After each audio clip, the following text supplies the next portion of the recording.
peek behind the curtain of the Softly Training Lab with the Softly Performance Podcast. The pinnacle of human performance is out there, and we intend to find it. Oh, dude, I dig it. Welcome to the next episode of the Softly Performance Podcast. I'm your host, Coach G, and with me today is Coach Matt. Today, we're going to be talking about energy systems. I'm doing this, we were just talking about, I am imbibing on Salvo Gum from Dr. Nick Behringer. And I got to say, guys, I don't want to fully endorse a product or start with an ad read, but I've been very impressed and pleased with the gum. As he said in the podcast episode, it's not overbearing. It's not like I did Jack 3D. It's right. Although there is a time and place for that. I don't know if NO Explode is still a thing, but I was going to say, is Jack 3D still on the market? Is that still? I don't, man. I'm really dating myself, aren't I? Yeah. But like so it is 2000. the audience. Yeah. It's not Zen. I'm sure is popular, but NO Explode is my legacy. So, yeah. That always anyway. used to be like super black market at home because you couldn't buy it in the UK. You couldn't. It was all about if you knew a guy who knew a guy who could like. Really?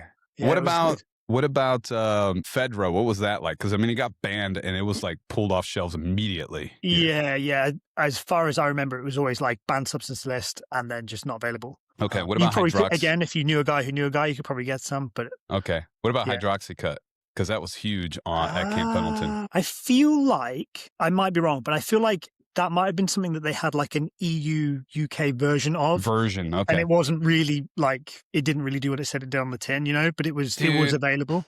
I think back to my time when I was a young Marine and the amount of money I spent on just bullshit, Yeah. Just bullshit. And like, dude, I could have bought more creatine. I could have bought more protein. Hell, beta alanine by itself, or even just straight caffeine, like just more coffee. But I remember Gakic. Stupid. Anyway, there's a supplement, and this is not an endorsement. I do not recommend this. I don't know if it still exists. 1,3-dimethylamylamine, which is an analog for meth. Okay. That was a fucking awesome pre-workout. Yeah.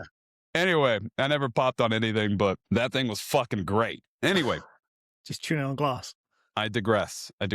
Today, we're talking about energy systems. Now, inside the Softly programming, there are moments where we're working on tempo work. There are moments where we're working on high intensity. There are moments where we're working on capacity. And I wanted to take this opportunity to kind of explain the rationale, not from a Softly specific approach, more from a general approach. So this way, when you're engaging in Softly programming, you have a relative understanding of the intent. So what I mean by that is, this is too easy, let me push harder. Well, you could be dipping your toe in the waters that you've already tapped, you've already, let's say, drank, and doing more would lead to junk volume, meaning you're not going to get what you want. So if we're trying to, let us begin with an analogy. If your body is a house and you have different energy sources for this house, most of your living is going to be done on the first floor. This is where your kitchen is, your dining room, your den, library, whatever, your study, whatever. Most of your living is done here. Okay. That can be an analog for an analogy for your aerobic capacity. It's going to dictate everything else as far as how the house is built. This is a 2-story home. So if we go up to the second story, that's where, let's say, the next 30 to 40% of your living is done. That's where your bedroom is. If you live in Phoenix, Arizona, and you have a 2-story home, the second story is a little warmer in the summer than the first story, unless you got buku bucks. But generally, that's just something you accept. Especially, at least at the Exos facility, there was a classroom when you first enter in. Have you ever been there, Matt? Whenever you're in town, I gotta take you on tour there. But when you first walk in, there's a flight of stairs that go up to a classroom. When you go up the stairs, because it's a big, wide open space, in the summer, it's very warm. And when you go inside, if you go inside the classroom, it's fine. But on the stairs, it's very warm. So anyway, I bring that up because you're going to spend less time there. And then the last level, the attic, especially in Phoenix, Arizona. I don't know why I do this to myself, but I got to go up there sometimes and do some work. And in the summer, it will regularly get up to 140 degrees easily. Nice. Dude, it's terrible. Get an assault back up there and you'll be away. Oh, yeah, man. Yeah. And fiberglass inhalation all over the skin. It's great. Yeah, I'll sort those headaches out of tree. Yeah. So anyway, you're not going to spend a lot of time up there. Okay. Time is limited. So when we're thinking about your house, let's use sport as an analog. 100-meter sprinter is going to have a very tall and skinny house because most of the work that they need is going to be in the attic. So if I'm only running 100 meters and let's say I'm a super elite level somewhere between 10 and 12 seconds, you can imagine that attic has a lot. Ooh, I just hit my whole setup. The attic has a lot of space up there. Whereas the aerobic capacity, that first story, is only enough for me to recover sprint interval to sprint interval. What you don't want for a 100-meter sprinter is a long and wide house where that attic or the height of the house isn't that. That's where somebody like an ultra runner comes in, where you've got this huge base. Your peak is respective, or your attic respective of the sport. You still have one, but it's not going to be I'm never going to be as fast as a 100-meter sprinter. But a 100-meter sprinter is never going to be able to go as long as me. I'll give you a great example of this. I went on a trail run with an Olympian, and I smashed him. Yeah, I'm a fucking great. No, that's not. It's just about specificity. I remember she's a gold medalist, 200-meter, if memory serves. Her name is Joey Duck. Awesome human being. Awesome person. And shout out to Jason, her husband, because we were running with him too. She was feeling not insecure, but she was feeling bad that here she is, a gold medalist, and we ran 7 miles. And she's like, I can't keep up. I'm like, dude, this is like not 3 your years game. worth of training for it. Okay, yeah, this is not what you're supposed to be good at. Like, if I went and ran 200 meters, you fucking smashed me. And You just only for be a few any seconds behind though, whereas you were like leaving her in the dust. Well, yeah, dude. And it's just, I don't know. This is for the insecure man that's listening to this. Hey, just shout out to you, dude. Like, just know there's no fucking way you're going to compete with a gold medalist 200-meter sprinter. I've seen it, man. I see these girls running. It's just fucking wild, dude. The amount of athleticism. It's I don't know. It's like a fucking drag race. It's insane. I like think a lot of that person. stuff. Yeah, I was going to say that. I think a lot of like high level sport is it's disguised a bit on TV. Like I remember going to I mean, not particularly high level, but going to watch British weightlifting championships, like Olympic weightlifting championships. I was like, shit, that's how fast, that's what it should look like. Yes, like the speed of those movements is ridiculous. Yeah, because on TV, because everybody's at that level, you're not seeing this contrast. And even when they have a joke thing where they have like some random average Joe, I remember they had a TV show. I can't remember what it was called, but they would have average middle-aged men compete with pro NFL athletes.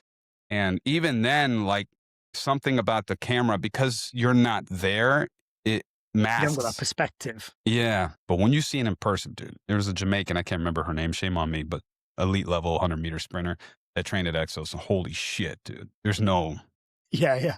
You can like feel it when those guys go past, like on the track. Yeah, dude. The ground is shaking. Cool. Shout out to Alana. Oh my goodness. Alana. I'm just going to say Alana. Taylor. That's her last name. And she recently won the gold for bobsled. Fucking monster, dude, as a sprinter.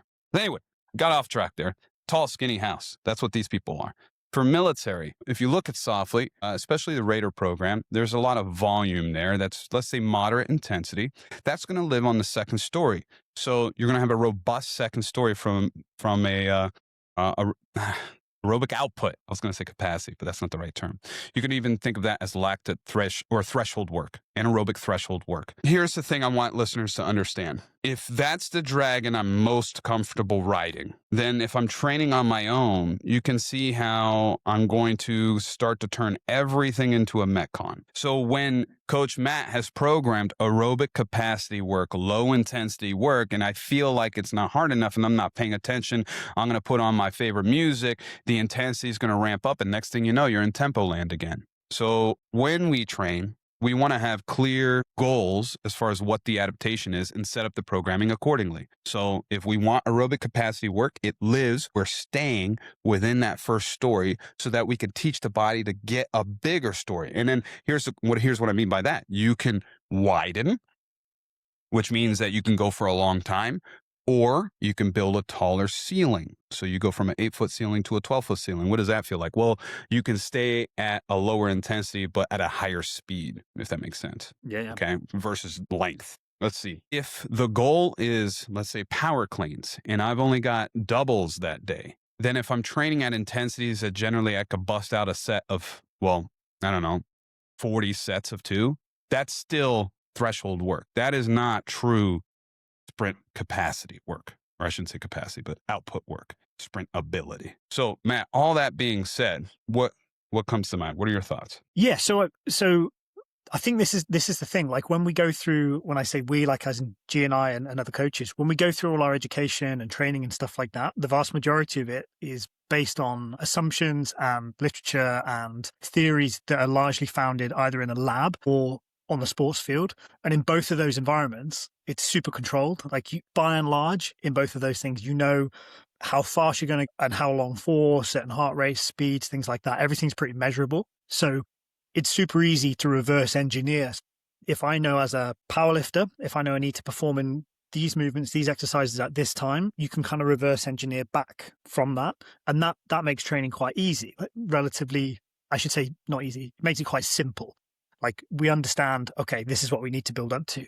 Now where like we've talked about before, where tactical is a whole different fish, particularly at this point, because we don't have a ton of, as a community, as an industry, we don't have a ton of consistent and valid data in terms of outputs that we'll keep it purely metabolic in terms of kind of the heart rate data, the breathing rate data, things like that. We don't have that. We don't know what a 2-hour infill, like a patrol and an exfil. We don't know what that stuff looks like. We kind of get in there a little bit more with things like fire, because you can kind of set up training scenarios and see what happens.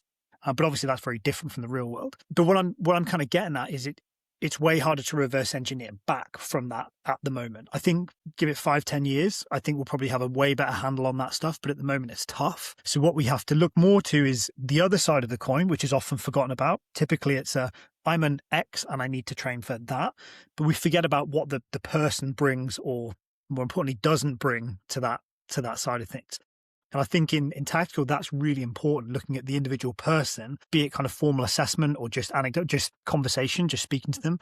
Which areas of your house, to use G's analogy, are solid and appropriate for what it is you're trying to do, and which areas aren't. And addressing that can often give more immediate and more dramatic results than trying to chase what does the dream house look like for your role. Does that kind of make sense, that difference? Yeah, 100%. Well, so I talk about that a lot. Like it's a trap to think that we need, this is great because you kind of danced around this concept. Matt is not saying tactical athletes are well-rounded. He's not saying that. No, absolutely. Right? That is a trap. It is impossible. Matt's probably got a bigger bench press than me. Okay. That's probably up for debate. I don't know. Yeah. But Matt, I think you would agree, I could probably go for a really long time on a run, longer than you. Yeah, right? More than like the 10 steps I do. Yeah, you'd probably be all right. So it would be, I need to understand and respect myself from an objective standpoint, not from and what the job demands, not from what I want to do. I need to respect my body and adjust my training accordingly. So maximize, for me, I'm really good at endurance. So that doesn't mean that I should reduce it. I need to understand how much is required for my job and adjust accordingly, because I think everyone would agree strength is important regardless, and it's kind of fuzzy how much strength I need because the role is so dynamic for everyone. Like if I'm the radio man and I'm carrying I'm going to date myself. I'm carrying a PRC 115 and BA 5590s versus the other guy who's only got his AR. Like that's going to shift things. Like you said, there's no fucking research there. I will say, like, if you look at the best ranger competition, which I think a specialist just won for the first time in like 8 years or something like that. But in their competition, Scott Johnston is an ultra running coach that I think he has a coach that's a former ranger now that works with these guys. And the last time I checked, the top 10 teams were using Scott Johnston's programming, which is focused on aerobic capacity, very low intensity. And the reason for that is because you've owned for a long fucking time. But if I look at that as an athlete, okay, best ranger competition, how many times in the real world am I going to encounter a situation that's like that? Very unlikely. However, I remember talking to Brent about this with things like tactical games and stuff like that. Almost kind of, I'm probably going to get some shit for putting this under the same umbrella as Best Ranger, but it's that same kind of concept in that it's relatively known. We know what's going to be required, maybe not down to specifics, but we know roughly like what we're going to expect to see. And as we know that you don't have that luxury in the quote unquote real world. And for a lot of the population, again, maybe less in military, depending on your role, but a lot of fire, law enforcement, other first responders, you then factor in that you don't know when that competition's going to fall. Like, you might have done the best workout ever, and then that afternoon, that evening, 3 a.m. the following morning, tones go and you've got to perform. And so that's where it becomes really challenging, trying to appropriately prepare that individual. Dose, right. I'm thinking about, so one thing I've been doing that Raider does not account for is running. You're very brave taking on Raider, by the way. If anybody's listening and you don't know, you should be aware. It's Brent terrible. wrote Raider when he was back in the teams, and I'm paraphrasing, but basically he wanted to try and figure out how much people in his team could take without breaking, and they broke a lot of people. Hey, and I gotta admit, hey, I'm a chef now, okay? I can change ingredients if I want. So when I see fucking 10 sets of 10 power cleans, I'm going to change some things. I think he means 3x5 bench press there. Yeah, I've just been benching the whole time. But anyway, the reason I bring this up is because I've added in running. I don't want to stop running. So I've been running 5 miles a day on average. And what changes is the terrain. So it's going to be a lot of vert. It's going to be flat. It's going to be, if it's flat, it's high intensity. Anyway, a lot of this stuff, if you look at the intensities that I'm running at, is going to tap into nervous system adaptation, for lack of a better term, because I'm running at relatively high intensity. And when I come into the weight room, I will say I feel like a bitch because my numbers drop significantly because I've tapped into my nervous system already. So if we're going back to that house analogy, I'm in the middle of the house. I'm training in my middle of the house. And then I come into the weight room and Brent Raider has me in the middle of the house. So I have to be very selective with how I approach that, because if I try and go full send, Matt, to your point, I'm fitting to break myself. Yeah.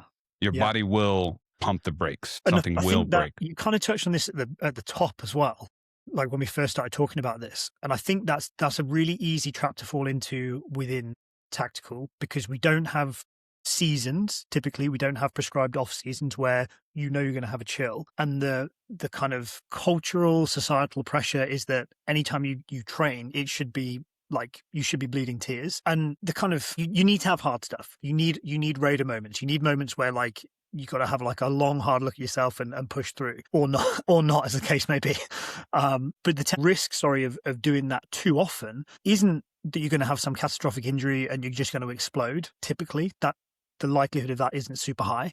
You're more likely just to kind of slide into mediocrity where everything becomes quite hard. Like your easy days are kind of in the middle. Your hard days get drawn down into the middle. And then it's not enough. It's kind of, rather than the best of both worlds, it's the complete opposite, where it's not quite enough training stimulus to drive adaptation, and it's not enough recovery to adapt. So you just kind of like hit that plateau. And I think that's really common in our world, because you're not only training like that, most people are also living like that, like op tempos, or just the mindset of constantly pushing, constantly grinding. That's a great, you know what? Let me point this out for people. Yes, all too common. A great example of this is if I got Raider today, so I'm going to go hard in the weight room. And then tomorrow, I'm not going to do Raider. I'm going to go hard on the run. I haven't given myself, that's why I'm doing them together, so that if there's a break the next day, my nervous system has time to recover. Versus if I didn't do that, I just won't run. That don't mean I can go hard tomorrow.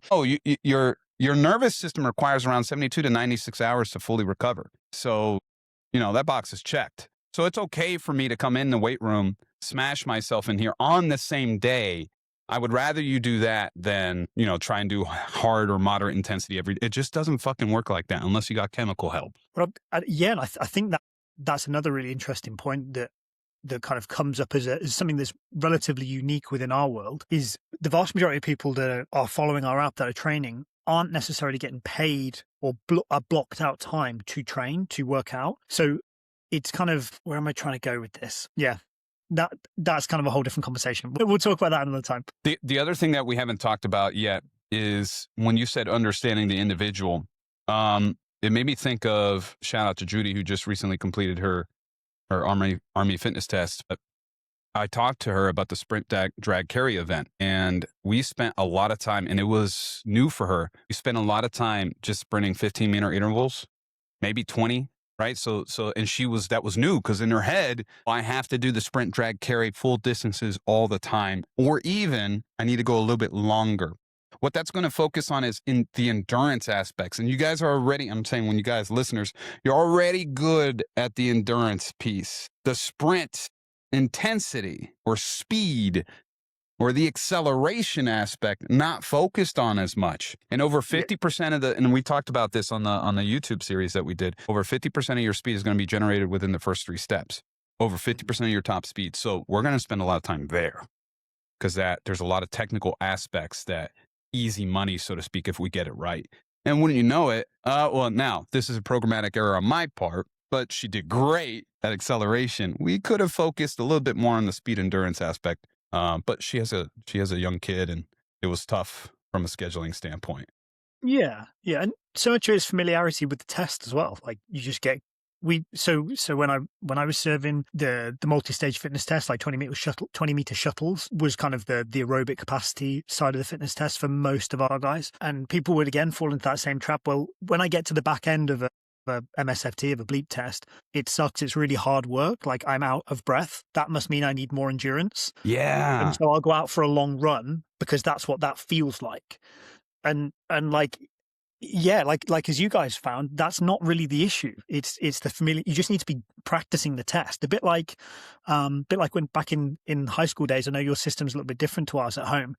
You spend like some of the year or the bulk of the year learning the topic, and then you cram or you revise towards the back end where you learn to apply that topic to pass the test. And I think it's the same here. The way you get good at that is by doing practice papers. So you kind of learn to like, okay, I'll take this knowledge and make sure it works in the format that they're asking me, that they're testing me on. And I think the same thing is true for fitness tests. You just get good at passing the fitness test. And it's not like a cheat or a kind of a get out, but it allows you to apply the capacities that you already have. Yeah, I called it rehearsal for her.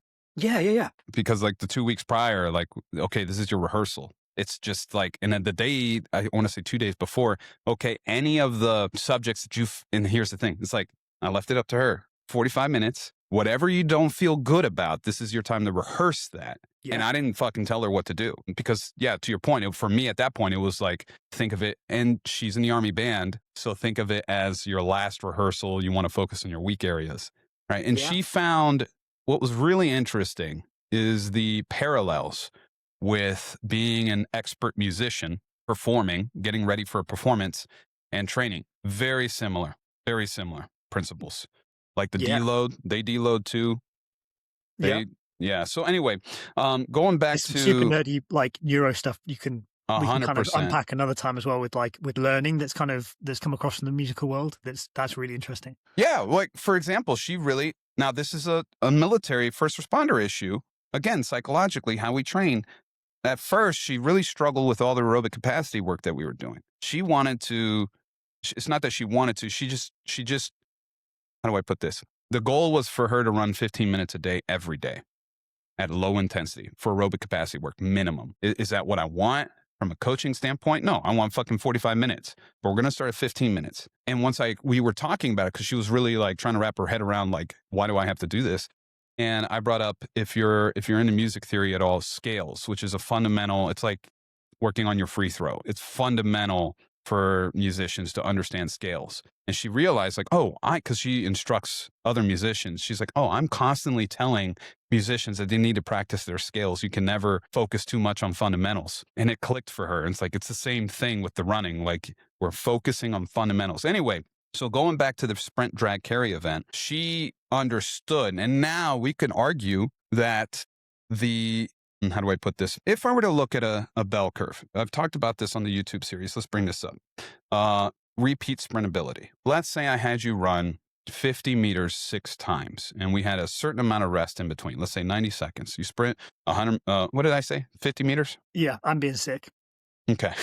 Guaranteed. 50 meters and we rest for a minute and a half or 2 minutes. It doesn't fucking matter. Okay. I want listeners to imagine this. Okay. You have 2 different athletes that you've run through this 6 sprints. One athlete has focused on, because like you said, Matt, they feel themselves getting tired, so they feel like they need to focus more on endurance. So what they've done is every sprint speed, all 6 is very close to each other. So if it took 5 seconds, if it took 20 seconds, it's 20 seconds for each repetition of 6. The other athlete doesn't do that. What they do is they focus on speed. So what they have is what I would call a big tail. So a really fast speed in the first couple reps, and then they fall off. And their last rep is pretty poor. If you were, and this is based on research, I have to really find this paper. It always slips my mind because I'm always talking about it. But anyway, when you calculated the average speed of both athletes, one athlete was better at being tired, but he wasn't the fastest athlete. The guy with the big tail was faster. Did he fall off on the last few reps? Yes, but his peak speed was much faster than the other guy. And the reason I bring this up is because I want people to think about this. Who's stronger? The guy who's better at being tired or the guy with a higher average speed? Who do you want when shit hits the fan, so to speak? And the reason I say this is because the guy who has a big tail, generally his average speed is still faster than the other guy. And in a time in life scenario, at least in field-based sport, you can see how you want the first guy because there's going to be times of recovery. And on average, he's stronger, he's got better endurance, etc. It's just his tail looks different. So it is with your fitness events. It should be prioritized, in my opinion, high intensity. Aerobic pace, super important. We don't want to throw that out. You need that. But I'm not saying prioritize sprint ability above other things. I think we just want to appreciate our bias. We're going to focus what we're good at. And I think the military first responder community tends to identify people who are good at endurance work over sprint ability work. Yeah. So it's just something I think about a lot because I'd rather, especially if you're training with me, like when I was at the Exos facility, I only got a few weeks with you. We're not going to do fucking gut punching work. We're not going to do grinding work. I need you to know what a true sprint feels like. So when you leave, you have an understanding of when you're supposed to sprinkle that into your training. Because if you don't do that, then it turns into this fucking gray zone, if that makes sense. Yeah. I think the potential to mess up sprinting is, as in like purely the sort of metabolic side of things is huge. It's so easy to like under recover or not. I'm by no means a sprinter. I came from like sprint swimming, but sprinting outside is a whole different thing. So I spent the last kind of probably 6 or 7 years trying to wrap my head around that as a coach, because I think it's something that we're not taught very well as coaches. We're not really taught speed, and it's tough. But I think that when you get that like light bulb moment of someone when they're like, oh, that's fast, that's what max speed feels like, that's a huge kind of that's where you get the deltas, because people think it's kind of just running fast, but there's a huge difference between running fast and sprinting. 100%. And if you've come from a traditional military kind of training base philosophy culture, you've probably done a lot of running at high speeds, but like doing kind of like doing 400s, 800s in camis, start from a prone start, 100%. Very, very different to like a fly 10 or something like that. I think about when I was active duty, and there was never an occasion where anyone was like, okay, guys, today we're going to focus on sprints. And here's what we're going to do. We're going to run for, I do this all the time, 10 yards. And we're going to do that 8 times. And there's probably going to be like 2 to 3 minutes of rest in between each effort. No one ever did that with me. And I suspect I don't know, it's interesting because it feels easy. But I'll tell you this, guys, I've popped, when I say I mean athletes have popped a lot of calves sprinting those distances. The intensity is really fucking high. And I want you to think about like the real world scenario when that comes. I can't stand this fucking adage like, well, I'll just use my truck to go there. You're not clearing the whole building with your fucking truck, guys. I'm sorry. You're going to have to get out. Yeah. So, I don't want this to become like a sprinting is king podcast. I know we're kind of talking about like energy system development and things like that, but I think there's so many more benefits from learning to move quickly, be that the Olympic lifts, be that throws or sprints. There's so much more that you can get beyond just the like, well, does this look exactly like what the operation, the sport, the activity is going to look like? Like learning to relax, to move fast. That's everything we do. That's kind of moving a firearm. That's acquiring a target. That's fighting, as in like grappling. Learning to be able to kind of control tension is massive. Sprinting is such a good vehicle for that, because if you tighten up, you run slower. It's easy to. There's no, unless you're monitoring like barbell velocity. It's not like, did you make the lift or not? It's like, well, what did the clock say? Was it faster or slower? Yeah, and there's this is something that I think there's a huge sport disconnect. with sports training and tactical. And I think it's just because they're different domains. But I remember a coach argued with me that sprinting short distances from 5 to 15 meters was not relevant for the tactical athlete. And it was frustrating because I'm just calling out civilians here. Like, hey, guy, you haven't been shot at before. I'm pretty sure you're going to fucking sprint. You know what I mean? Like, it's just fucking stupid. Because he was thinking of the kit that they have to wear. So, oh, you're wearing boots, you're wearing, you know, all this weight. Like, you can't get to those same shapes. I'm like, bro, I'm going to take the guy that when I take all that kit off and they can sprint at a really decent speed and with decent shapes, that guy is healthier than the guy who's never done that before, period. Yeah, and especially for that time is life scenario where you have to get out of the way. Yeah, and even if, God forbid, nothing like that ever happens, knowing that you've got that in the back pocket, knowing you've got that insurance card of like, okay, I can, if stuff starts to go sideways, I've got it. I can get myself and probably someone else out. Like that having that confidence is just as important as having the confidence in your equipment. I'm glad you brought that up because there's also that notion. I think I brought this up episodes ago, a long time ago, maybe. My brother-in-law. Now, this is a story that all coaches want to hear at some point. Like, imagine I'm your brother-in-law, and I'm in a completely unrelated industry, and I think I know what's up. Like, hey, Matt, I'm pretty sure I'm faster than you. Like, bro, this is what I fucking do for. I decided that strength and conditioning was a good career move, and I found a way to make it fucking work.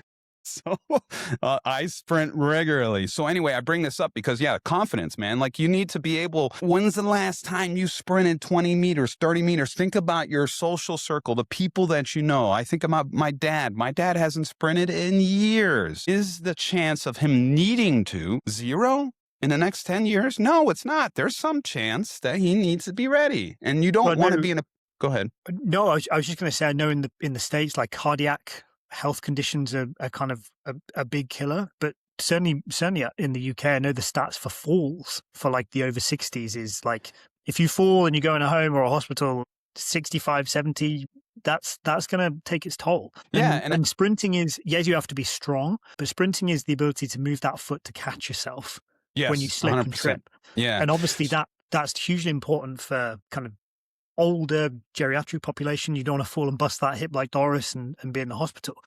But equally, think how important is CQB, fire scene, pursuing a suspect in like some kind of on-foot pursuit. If you trip, game over. Yeah. And that's, again, this is Matt back on his high horse about preaching about variability and the ability to be able to kind of tolerate weird stuff. That's where like the metabolic and the kind of repeatability, the ability to kind of handle odd stuff, the ability to cope with variability, that's where they collide, I think. And we're not even talking about tissue tolerance, your tissue. Yeah. You know, like he was confident that he could beat me, but I was like, dude, don't write that check, because I knew he would have torn a hammy. I knew it. Yeah. You know, so there's that notion too. Like, you're right. Like, when's the last time you sprinted? I'm thinking of chasing. Here's the other thing that we haven't even touched on with sprinting. It seems like it's turning into a sprinting podcast. Sorry, that's my No, you're good. Also, like, we haven't even talked about angles and sprinting in curve. Like, I'm a big fan of curvilinear sprinting because it's real compared to like on a track, like 100 meters. Like, that's not real. That's too rehearsed. So there's that notion as well. So anyway, going back to, I guess, keep the goal is what I wanted to talk about is just understanding the different energy systems. So aerobic, I brought this analogy up before, not the house one. This is a different one. So the currency that your body runs on is ATP, adenosine triphosphate. Now, usually Matt and I would agree, and we talked about this before, but usually when we talk about energy systems, we talk about it through the lens of the Krebs cycle, which gets very dry and very fucking boring. And I think it's usually pretentious. And everybody, because in our field, we start with the Krebs cycle, almost everyone thinks, oh, we got to talk about the Krebs cycle. No, you don't. Okay. It's fucking dumb. So anyway, ATP, those are for the tactical population. Those are rounds. Okay. When you leave the wire, you got rounds on your person. So if shit hits the fan, you're going to lock and load. You're going to put rounds downrange, so to speak, with the rounds that you have on your person. So think of that when we look at Exos doctrine, they call that red zone. Or you can call it anaerobic alactic. So stuff that you need right now. So if I said, do 10 box jumps right now, it's not going to require the use of oxygen because you already have the ATP. Okay. Your daily carry. Now, Another analogy I like to bring up is food. Everyone understands food. Those are cookies in your pocket. Little fat kid. Anyway, that's the attic. That's the attic. When we look at the second story, that's your fire support. So your helo is on station, or your F-35. I don't know how they do it now. Well, I feel old, but let's say you got a helicopter fire support. Beams.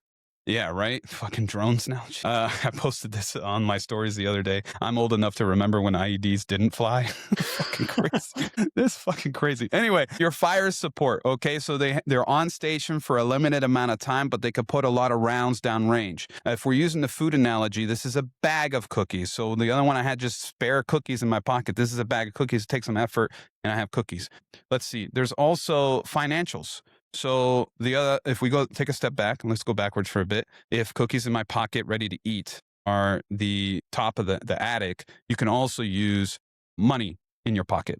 Okay. So I found a $5 bill in my pocket. I can spend it right now. Going back to the second story, if we're using a financial analogy, that is my credit card. So I can spend a lot of money. I want you to reflect on the debt that you've now accrued. So if you're not sure what we're talking about, let's go run multiple 300-meter shuttles, see how you feel after 90 seconds. That burning sensation, that's the debt I'm talking about. All right, so then the last one. This is the one that can go indefinitely as long as you have the ingredients. If we're using food, that's baking cookies with an oven.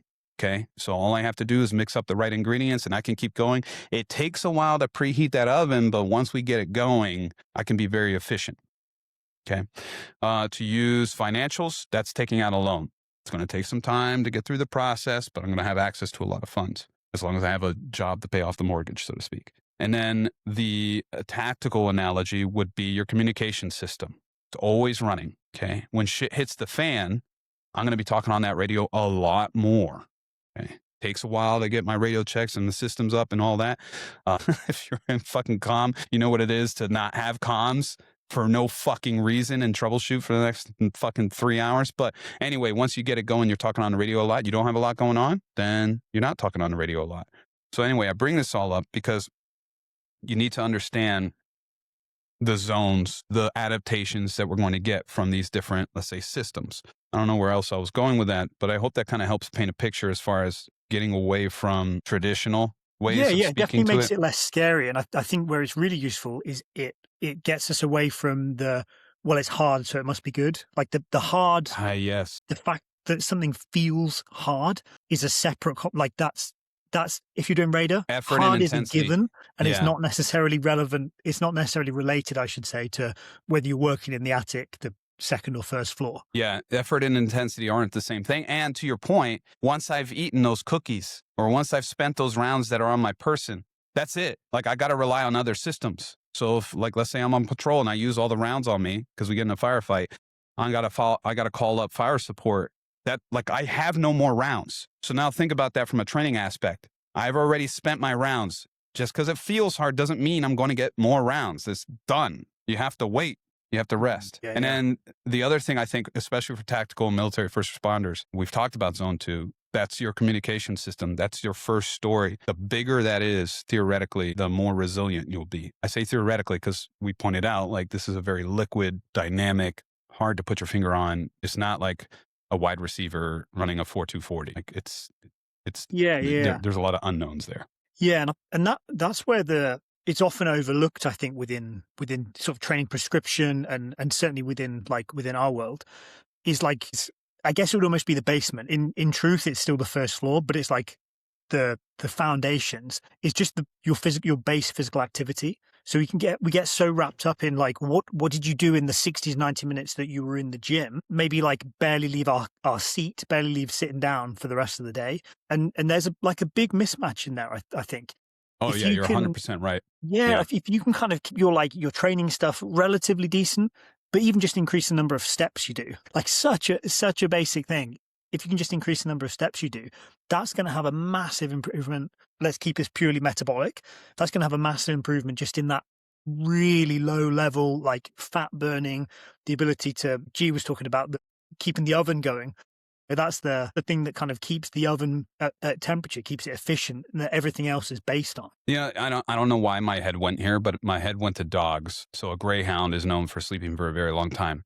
can sprint really fucking fast. I don't think anyone would argue with that, but it spends a lot of time resting. And I don't think that's the type of body you want if you're a military first responder. I think you need something more like a cattle dog. Malinois is the exception, because I think Malinois is just a fucking energy hound, I guess. I don't know. So let's not use that because it's not as clean. But a Malinois, I guess, theoretically can keep going if it wants to. Yeah, and again, this is kind of the problem, I guess, that we always have with tactical, is that there's certainly the perception, and probably for good reason, that we need to have more of everything. Like we need to have, I might need, what's the worst case scenario? Worst case scenario isn't, oh, well, it might go into extra time, you might have to do penalties. It's like, well, this thing might be burning for 10 hours, or this, I might have to work double overtime, or we might not be able to exfil properly, so we have to go out on foot. The worst case scenario stuff in tactical is like huge.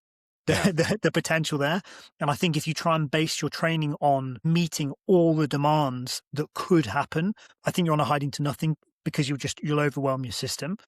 And that's where I think you do need to have an understanding of like what could be worst case scenario, what kinds of things do I need to be aware of, and maybe touching some of that stuff every now and then, but certainly not living there. Like that should be the exception rather than the rule. And I think even more strongly that's where it's really important to consider the individual that needs to be able to do that stuff, and kind of triaging, like what's the biggest fire, as in what's the biggest fire to put out. Like if it was the day from hell, what's the thing that would mess you up the soonest or the worst? Good. Okay, let's spend some time there.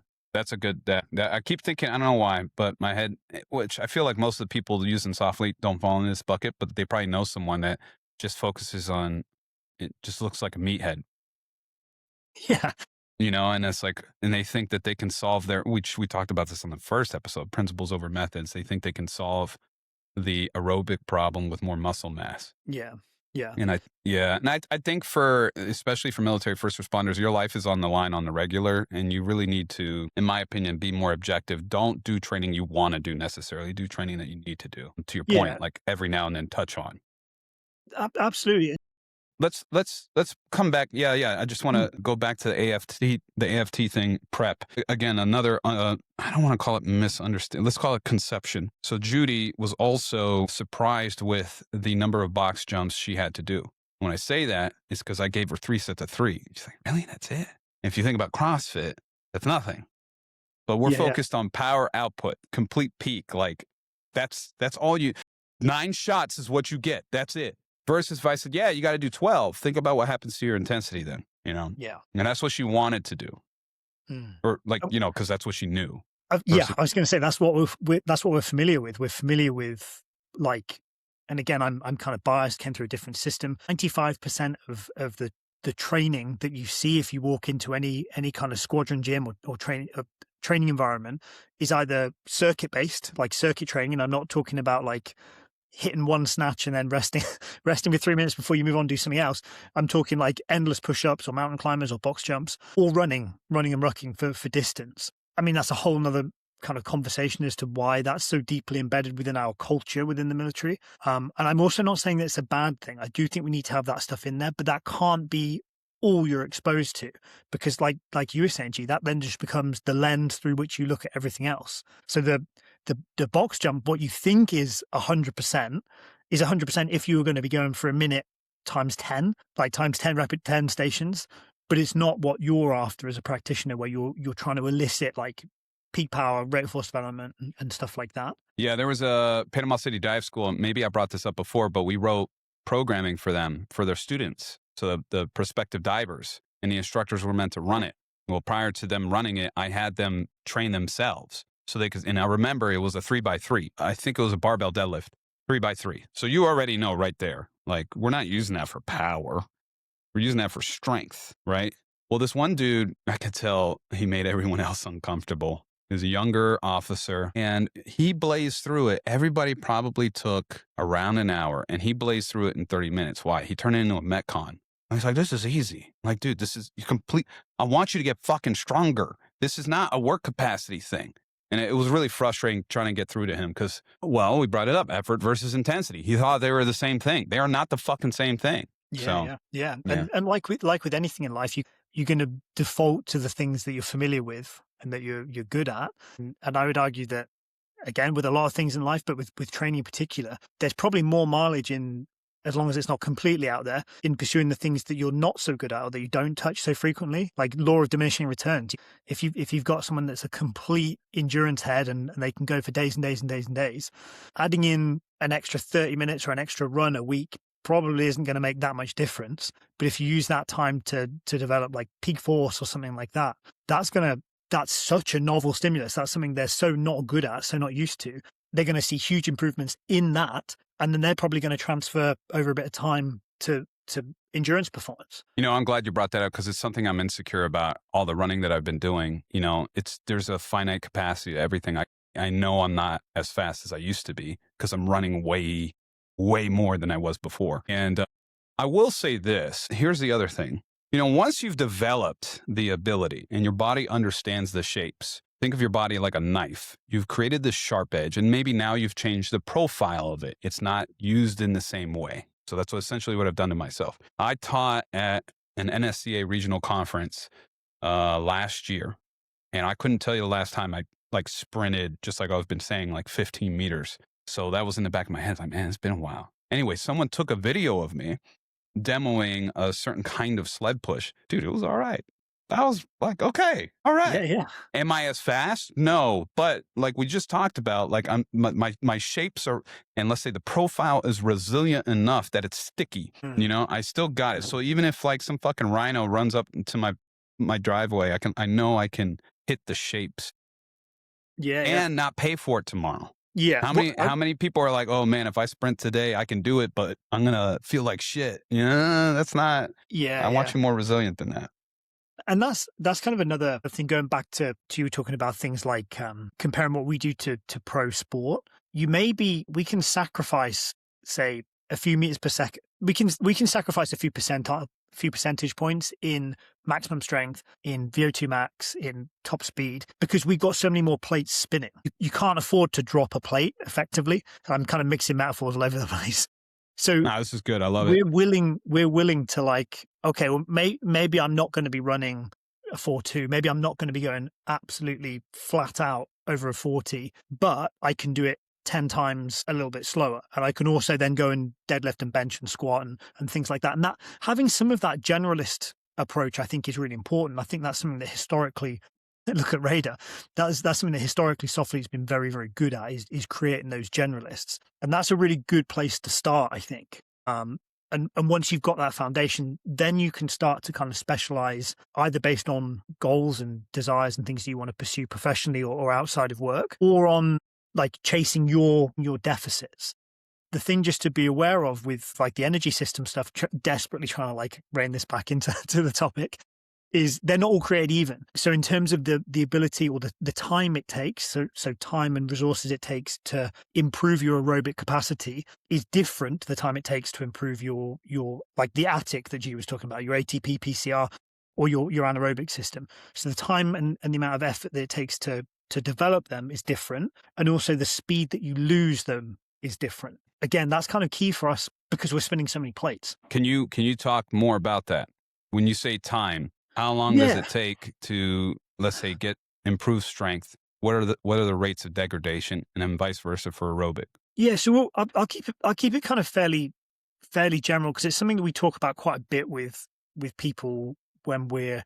So again, if you're a kind of first-time listener or you're not super familiar with the company, yes, we're app-based. There's a million different programs you can choose from, but a big part of what we do is working with you one-on-one. That's all kind of included in your subscription. And what we'll do is, if you've got an event or something you're training for, as coaches, we work with you to kind of back plan from that. And a classic thing we see is someone's maybe got a selection or something like that in 2 years, 18 months, a professional course they want to get ready for. But because they know what that course is, the temptation is to, I'm going to SFAS.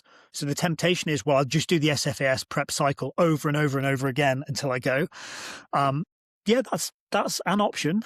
That is an option, but it's probably, and again, it's so individualized, but this is assuming you're kind of starting from fresh out the gates, relatively low training age. We know that developing qualities like strength and sprint speed, if they're important, we know they take longer than just developing aerobic capacity. So we have to factor that in when we're back planning. So if you've got that 18 months, it's probably prudent to spend a lot of the initial periods working on getting strong, getting fast, getting powerful, not because they're really specific to what you need at the end, but because they take so long to develop, as opposed to the aerobic system, which we can get pretty good results pretty quickly in developing pure aerobic capacity. And what we have to try and marry up is improving that aerobic capacity, but then also making it transfer to whatever the activity is, so be it running or swimming, and being able to handle the volume that's going to be required of you. And that's where the kind of the strength piece comes in. You need to be strong enough to handle the volume to do the aerobic work. And then coming off the other side, so the kind of the degradation piece, speed is the thing we lose the quickest, speed and power, the ability to do things really quickly. So if you're like a lot of people in their 30s, 40s that haven't touched sprinting in a long time, you're not going to be high school. You're not going to be reliving your high school football days. You're going to have to start kind of building back up. We lose speed really quickly in a matter of a few weeks. And strength is something that is pretty consistent. Like you kind of have old man strength. That's something that kind of hangs around. And again, maybe not to, as I was talking about before, maybe not to the point where you could go back and compete in a powerlifting or an Olympic weightlifting meet, having not trained for 2 years and still hit your numbers. You're probably going to hit some deficits, but base strength kind of hangs around. So again, another argument for completing it early. Aerobic capacity is something that kind of drops off relatively quick, not as quickly as speed, but is something that equally can be picked up relatively fast. So I guess that's a long way of saying, if you're just getting started in all this stuff and you've got a goal in sight, obviously we can work with you to plan this out on an individual basis, but you're probably best off starting to build a solid base of strength, knowing that the kind of the aerobic capacity stuff is relatively easy to layer on towards the end. Sorry, I've just kind of blasted you with. No, that's good. That's good. That's kind of what it. Yeah. So let me put my perspective on that. So aerobic capacity adaptation will begin to degrade after 24 hours without stimulus. But to your point, so it's easy to lose, but it's easy to gain, right?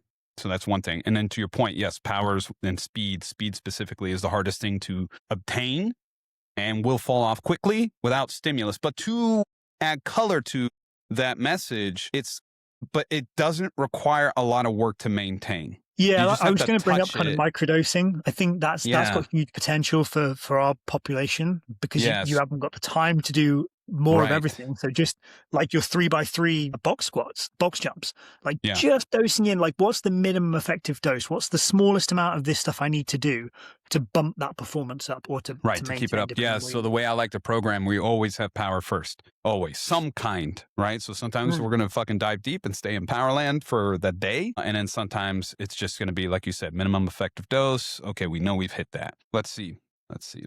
Yes. Okay. The other thing, Matt, that you were talking on, if I had to assign labels, is the difference between capacity and intensity. Capacity, generally, we focused on first. So lower intensities and lots of volume. I'm being reductive when I say that. And then over time, we start to transition into intensity. So what does that mean? You got an AFT coming up, some kind of fitness test coming up. The further away you are, the more value we're going to derive from focusing on capacity or the amount of work you can do. As we get closer and closer to the event, your training should start to mimic or reflect it. So there, we need intensity. We need higher speeds and more load because it's when you're doing the thing, when you're doing the test, it's not about how long you can go necessarily. It's about how much. So I'm thinking of like a trap bar deadlift, for example, or the sprint drag carry. There's also another inside capacity. There's another, let's say, filter that we can apply. Capacity, I've been talking about it in total volume load over an extended amount of time, but you also have density. What does that mean?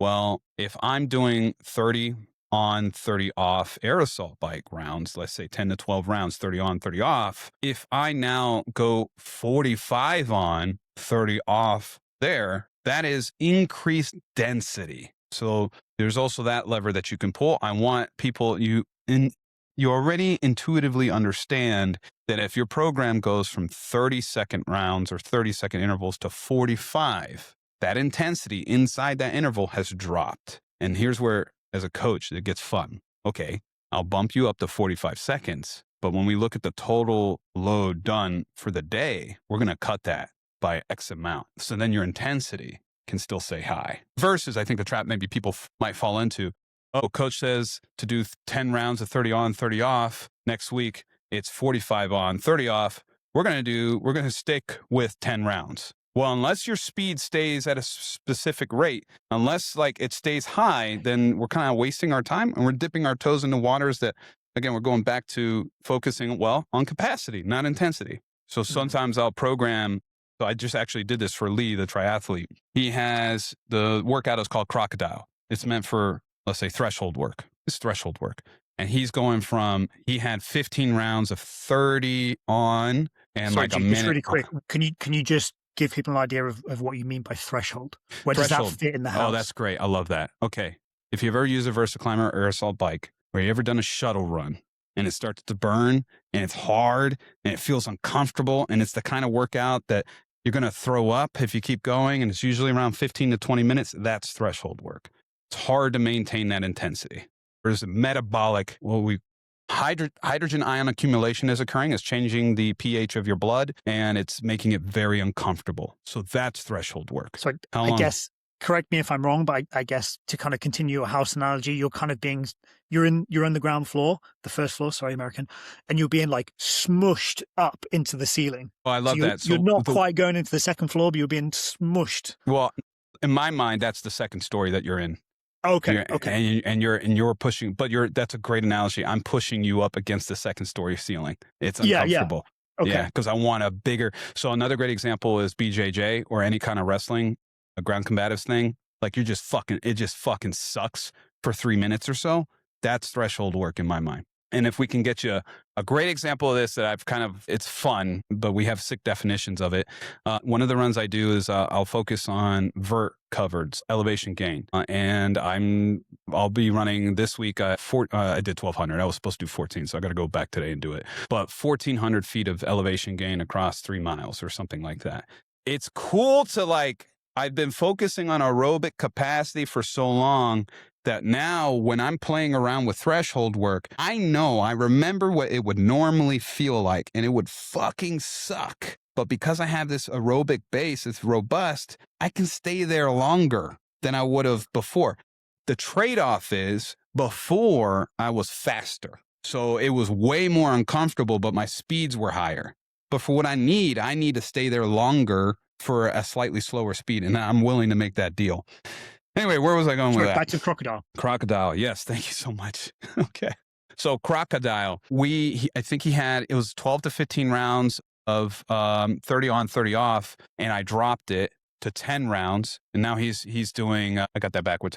Yes, I dropped it to 10 rounds, 45 on, and 90 seconds off or whatever. So his density increased. The amount of time he's working for that interval has increased, but the total volume has decreased. So theoretically, his speeds should be faster because he's doing less work across the entire session. And actually, if you look at the time, it's only like a 15-minute long training session.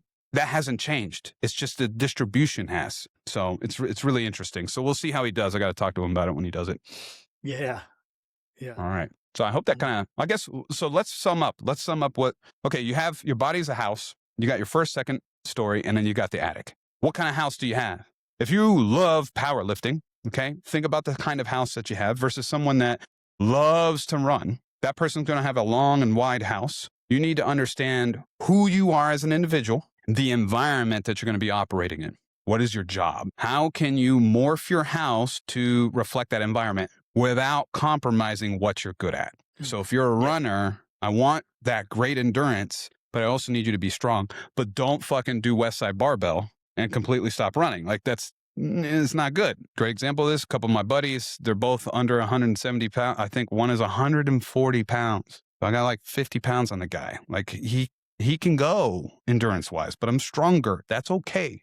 Probably more important to be, in my mind, that's almost too light. I don't know many operators that are under 40 pounds. Yeah, you're going to get whipped around a little bit. Yeah. But it might be that whatever you're doing, that's conducive. You might be a jockey, you think like horse racing or something. Oh, he loves mountain biking. They're great at mountain biking. And and you look at the kilo is king in that world. And I think that's really important is being, I feel like I've said that loads today, so apologies. But being transparent with yourself in terms of, okay, well, I know that my role requirements are this, but actually I really love playing ultimate frisbee on the weekends, so I'm willing to sacrifice my ability as an operator because I want to like crush it playing frisbee golf or ultimate frisbee or whatever. And like making that deal, kind of like you said before, G, with your own running, that's really important. It doesn't have to be well, this is my job, so that means I have the training is specifically that. It can be wherever you want to go, and it can be fluid. It can go, particularly if you've got the luxury of deployment cycles, you can kind of play around with that stuff. I would argue that you probably should. Yeah, 100%. Yeah, I think a change is as good as a rest, or whatever the expression is so true in training. Doing something that's different and fun is massive. Like that's kind of, it has to be enjoyable. It has to be something that you enjoy doing. But it's just being honest with yourself about, well, what do I really want to get out of this? And that shape, I think that can shape your training as much as anything else. Yeah. All right. So I feel like that's yes, rates of degradation. It's harder to achieve speed and strength, but they're kind of stickier, although power can be argued that it will degrade. When I say stickier, I mean it's easy to maintain, but it will degrade fast. Aerobic capacity will begin degrading after 24 hours, but it's easy to get back. And obviously, the bigger the aerobic base, yes, it is degrading after 24 hours, but the bigger the tank, the longer it's going to take for you to be out of shape, if that makes sense. Anything to add, Matt? No, I think we've pretty much covered it. Yeah, I just would encourage people, if you've got the luxury of like being able to choose what kind of training you want to do, you've not got something, you're not locked into something, have a think about like, what is it that you suck at? Keep it simple. Is it what part of the house that G talked about, like is the least sound in your world? And do a cycle of training where you chase that, where you pursue that and see what happens. I don't think people do this enough. And I include myself in this statement, like signing up for masters for me, master's track and field, just to see what it's like. I think there's value in that. Yeah. I bet you on bases, there's track and field clubs. Sure. And listeners, you gotta trust me when I say this. If you have that opportunity to sign up for track and field, to really learn how to sprint, just because you're born with two legs does not mean you know how to sprint. And with sprinting more so than anything else, because if you haven't touched a barbell for a while, you're probably not going to put 1,000 pounds on your back the first day in. But with sprinting, if you haven't sprinted since you were at high school, don't go out and try and clock a 40 the first time. Take your time. Listen to your that body. Tissue tolerance that G always talks about, that's big on this. Yeah. Rule number 3, don't have a stupid story to tell. Yeah. You don't want to show up the Monday formation, you grade 2 hammy. Yeah. All right. I think this is a great place to finish, Matt. Yeah. Thank you. All right, listeners, we are working through app approval through the Apple Store. They're nickel and diamond the process, so it will get done. I'm really excited about it. I'm sure Matt and Brent are. I know they are. So we'll see you on the next Brent's episode. Not too bothered. He's yeah, he's cool with it. Yeah, not a big deal. Okay, no stress at all. Keep him up at night. Yeah, I'm sure it does. All right, guys, we'll see you on the next one. Die living.